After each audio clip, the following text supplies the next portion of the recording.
That down. Let's move on to this, shall we? It's a day I've been looking forward to a lot. Inside Out 2 comes out today, and I'm really stoked about it. And to kind of commemorate Inside Out 2 coming out today, last night, Ann and I sat down to rewatch the original Inside Out, which is, guys, like too many people overuse the word. I try not to. Inside Out is a masterpiece.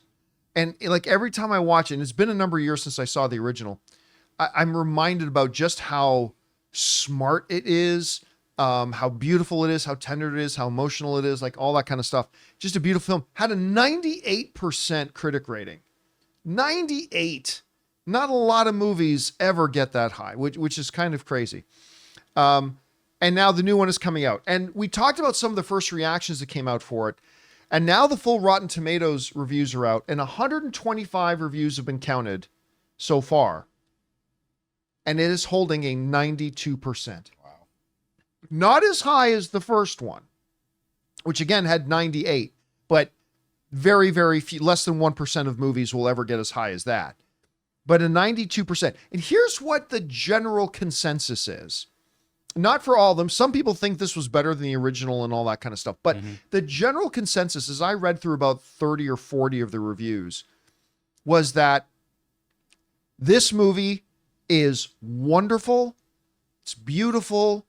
It's not quite as good as the original. That seems to be the overall consensus. That, hey, listen, it's not quite the masterpiece that the original one was, but it's still funny and charming and beautiful and warm and like all the platitudes they give it. They say it's still great. It's still wonderful. Just maybe not quite as good as the first one. And for me, that's perfectly fine. Like I always talk about, every time there seems to be a natural instinct for us as film fans that like if a new gangster movie is coming out, the first question people will ask me is it better than The Godfather? Yeah, it is. Well, I mean, why does it have to be better than The Godfather? So like, I didn't need Inside Out 2 to be the best Pixar film of all time. I don't need Inside Out 2 to even be as good as the first Inside Out, which is a flat out masterpiece. But all I need to hear is that, hey, it's really good. That's all I need to hear. And that seems to be what we're hearing. Now, that being said, I need to tell you guys a little story about Bing Bong and Ray Ora. So you will often hear, I really wish, because me and Ray, our buddy Ryan, sat down to watch Inside Out last night. And you know, when Chris Carr is here, whenever Inside Out 2 comes out or Inside Out comes out, Chris Carr always, with tears in her eyes, will plead for #justice for Bing Bong. She loves Bing Bong. My own wife, Ann, whenever we do watch this movie, whenever Bing Bong comes on, particularly his last line in the movie when he says, "Take her to the moon for me," and then disappears into the great nothing. Like I turned to Ann sitting on the couch last night, and she's sitting there smiling with tears coming out of her face. Not Ray Ora, ladies and gentlemen. Not Ray the Steel Ora. Because like throughout the movie, as like Bing Bong's hanging out, they're looking down into the nothing. Ray's like, somebody just push him into that pit. Can that guy just die? They're like, as we're watching this beautiful, tender movie, throughout every once in a while, you just hear, that guy got to go. Ray, so what? All right. What was it about Bing Bong that offended you so? Inside Out. Beautiful movie. I mean, I get what they're going for, but I think I'm at the point where it's like, there's certain parts of Inside Out that just started making me mad because it's almost like a retrospect movie. Like you've been there before. Oh yeah. But now you're older. It's kind of like you start thinking about what you did in those situations and you're like, man, like, don't do that. Like, you know, you get mad.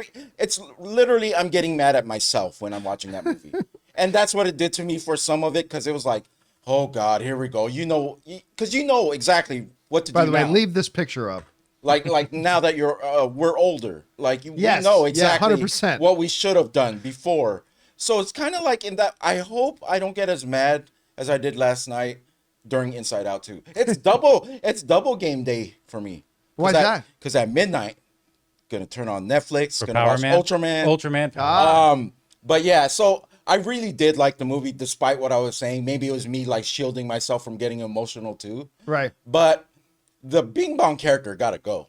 I meant, if you're gonna go to the moon, you're gonna go to the moon yourself. You're not gonna. You don't imagine yourself going to the moon. You go to the moon if that's what you want to do. Can we bring up that image again?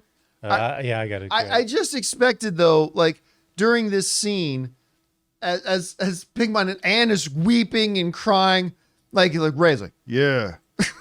No, I expected you to stand up and start cheering. That No. When they're going up, I was like, oh man, I think he's too heavy. I said he's too heavy. Just leave him there. And then I guess you didn't just say, yeah, I think he's too heavy. Leave him there. Said, gosh, too heavy. Get him off. Get him off that wig. Get him off. Like you're sitting there cheering for the annihilation. No, he was just holding Bong. back the progression of the story. They needed to get up there already. Too heavy. Get him off. They needed to get up there already to the mentals. You know what? I'm actually glad I watched the movie before we watched. Oh yeah, 100%. There's so much context. If anyone hasn't seen Inside Out and they want to watch Inside Out 2, I'm telling you that movie's gonna help me today because now I know the character, know the parents, know how much they love her. Oh yeah, and to see what's gonna happen because we saw a bunch of it at CinemaCon. To see what's gonna happen with her life now, which many of us have gone through puberty. I hope whoever's listening has gone through puberty. We'll see what happens today. All right. Hey guys, we want to take a second to thank a sponsor of today's video, The Perfect Jean. Guys, are you tired of the rough and rigid jeans crushing your boys? Well, today's sponsor, The Perfect Jean, finally solved all of your denim difficulties. They make great looking, perfect fitting jeans that are as comfortable as sweatpants. The secret? A special denim fabric that is super soft and has the perfect amount of stretch so you can squat, do yoga, or just sit around all day without ever having to take them off. I'm going to admit I was a little bit skeptical because to me, jeans have always been jeans. They're practical, but not always the most comfortable. But I'm telling you guys, it's not an exaggeration. Once I put on these jeans, the Perfect Jean redefined what jeans can be to me. They're the perfect fit, they stretch, they breathe, and again, they're just insanely comfortable. So guys, it's finally time to stop crushing your balls in uncomfortable jeans by going to theperfectjean.nyc/Campea15. Our listeners get 15% off your first order plus free shipping, free returns and free exchanges when you use code Campea15 at checkout. Again, that's 15% off for new customers at theperfectjean.nyc/Campea15 and use the code Campea15. After you purchase, they'll ask you where you heard about them. Please support the John Campea Show and tell them we sent you. Guys, question is for you. What do you think about this? Inside Out 2 is holding a ridiculously good 92%. The general consensus being it's a wonderful movie, but not quite as good as the first one. I'm good with that. We're going to go see it actually about 2 hours after we're done the show here today.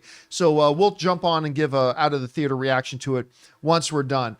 Whatever you guys think about this, jump on down to the comment section below and let us know your thoughts. Hey guys, thanks so much for watching this video. Make sure you like the video, leave a comment, and subscribe to our channel. And don't forget, we have a daily podcast called the John Campea Show Podcast, available on Apple Podcasts, Spotify, or your favorite podcasting app of choice. Go and subscribe to it today so it'll be there when you need it.